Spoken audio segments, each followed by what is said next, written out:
السلام عليكم، كي دايرين؟ بخير؟ لاباس عليكم؟ كي دايرين مع الصحه؟ نتمنى تكونوا بخير وعلى خير. مرحبا بكم في قناه روتينات مريم. وصفتنا ديال اليوم عباره عن فطائر معمرين بلي زيبينا اللي كيجيو لذاذين بزاف. نتمنى تجربوهم وتخليو لي لي كومونتير ديالكم. فرجه ممتعه. بالنسبه للعجينه غنحتاجو نص كاس ديال الزيت، نص كاس ديال الحليب اللي يكون دافي، معلقه صغيره ديال الخل، بيضه وبياض بيضه، شويه ديال الملحه، والطحين على حسب الخليط. انا ديك الساعه نقول لكم بالضبط شحال درت ديال الطحين. اول حاجه نجيبوا واحد الاناء، دابا نديروا الملحه، نديروا بيضه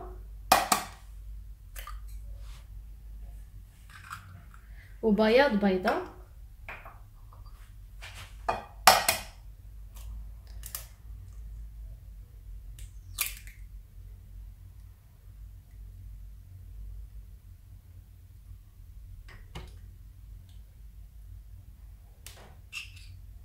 نخلطوا هاد الملحه وبيضه وبياض بيضه.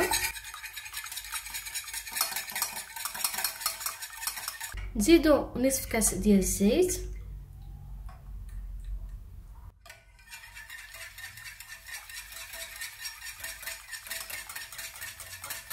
معلقه صغيره ديال الخل،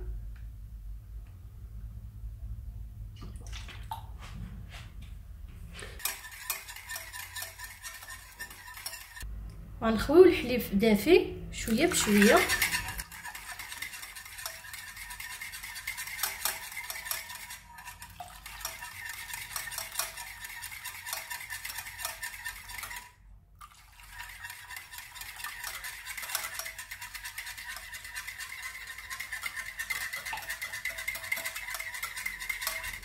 صافي دابا غنبدا نزيد الطحين شويه بشويه حتى تكون لي عجين، تكون العجينه بحال ديال الخبز.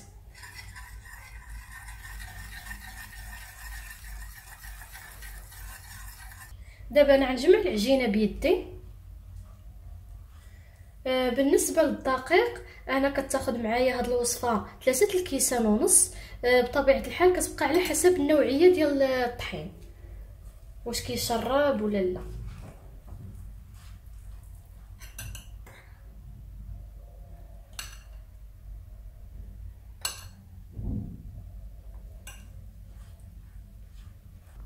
دابا انا غنستمر هكا حتى تجمع ليا العجينه. من تجمع لينا ندلكوها شويه بيدينا. دابا من بعد ما جمعتها نوريكم العجينه كي كتجي بحال ديال الخبز. دابا انايا غنغطيها ماشي تخمر، حيت اصلا راه ما فيها لا خميره لا والو، غير ترتاح بموجه الحشوه.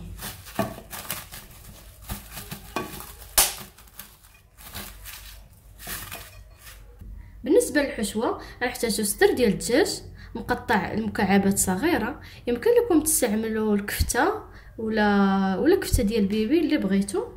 عندي لي زيبينار اللي شديتهم قطعتهم غير هكا عشوائيا، واخا كيبان لكم بزاف راه من كيطيبوا كيوليو غير شويه.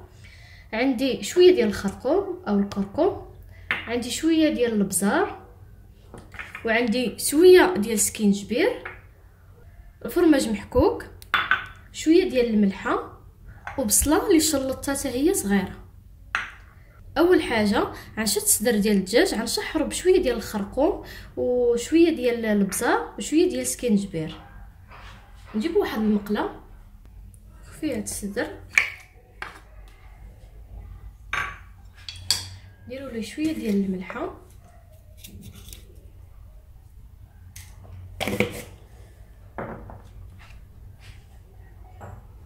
سمحوا لي غندير حتى الزيت ما تكرتوش.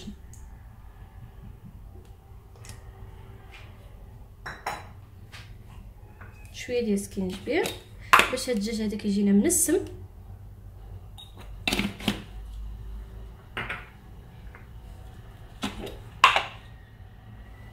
شويه البزار،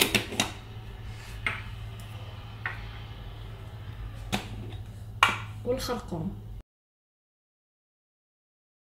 غندير الدجاج يتشحر فوق البوطه، وغنجيب واحد المقله اخرى نشحر فيها البصله. دابا نخوي الزيت وندير عليه هاد البصله هادي. دابا ندير البصله تشحر، من بعد ما تدبل ليا البصله عاد نزيد عليها لي زيبيناغ.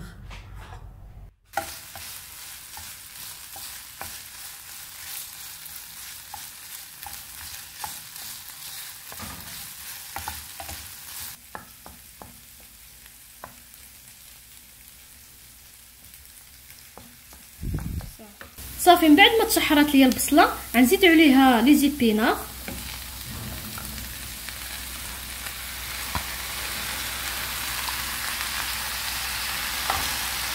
نحركو غير بشويه، راهما داغي كيلواو.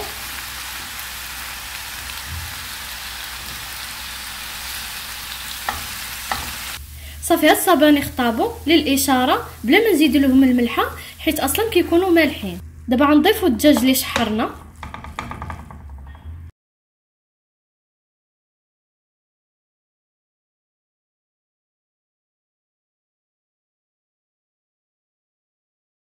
دابا نزيدو الفرماج غير يذوب لينا صافي ونحيدو.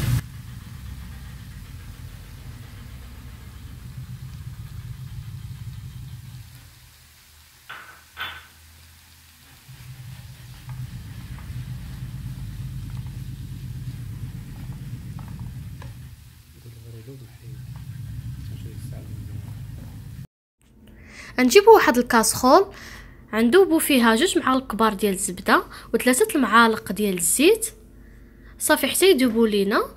من بعد نجيب العجينه ديالي غنقسمها على 4 القطع.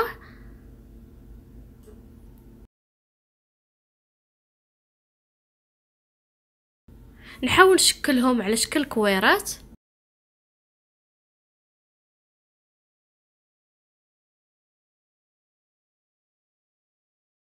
دابا نبداو نطلقوهم. نجيب واحد شويه ديال الطحين. بالنسبه للعجينه خصها تكون رقيقه بزاف.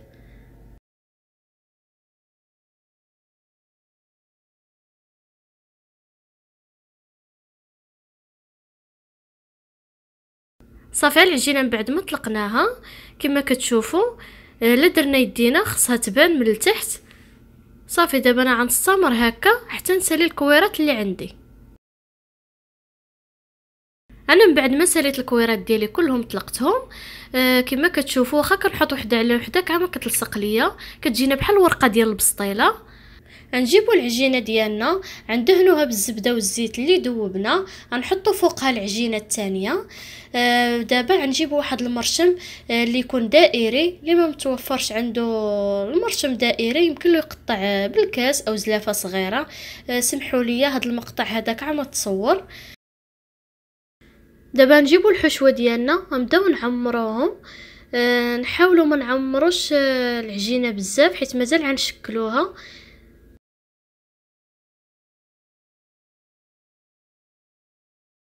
دابا نحاولوا نحيدوا العجينه الزايده. غنجيبوا عويدات السنان غنحتاجوهم باش نشكلوا هاد الفطائر ديالنا.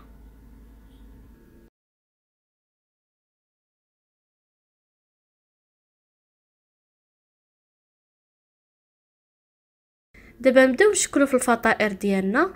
كنخليو الحشوه في الوسط وكنجمعوا العجينه وكنجيبوا واحد العويد وكنحاولوا نزيكزاغيو به كما كتلاحظوا في الصوره.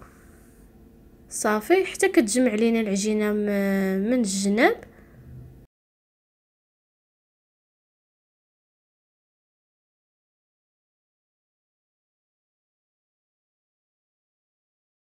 دابا نشكل الفطائر اللي بقاو ليا بنفس الطريقه. بالنسبه للعجينه اللي بقات ليا حتى هي ندير لها نفس الشيء.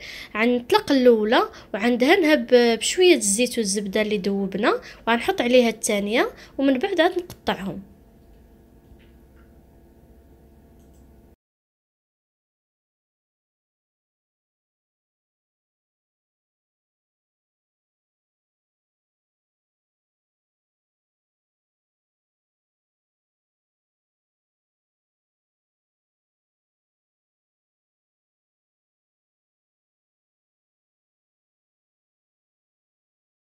من بعد ما ساليت الفطائر ديالي درتهم في الطاوه اللي كتدخل الفران، ندهنهم بشويه الزبده والزيت. يمكن لكم تدهنوهم بصفار البيض اللي بقات لكم.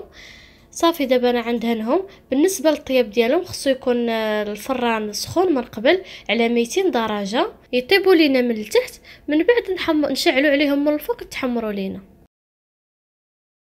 الفطائر ديالنا من بعد ما خرجناهم من الفران حيدت لهم هذوك العويدات، راه داغي كيتحيدوا بسهوله وكيجيو مورقين بحال اللي خادمينهم بالورقه ديال البسطيله. نتمنى الوصفه ديال اليوم تكون عجباتكم، وما تنساوش الاشتراك في القناه. نتمنى تجربوها وتردوا عليا بلي كومونتير. بسلامه عليكم.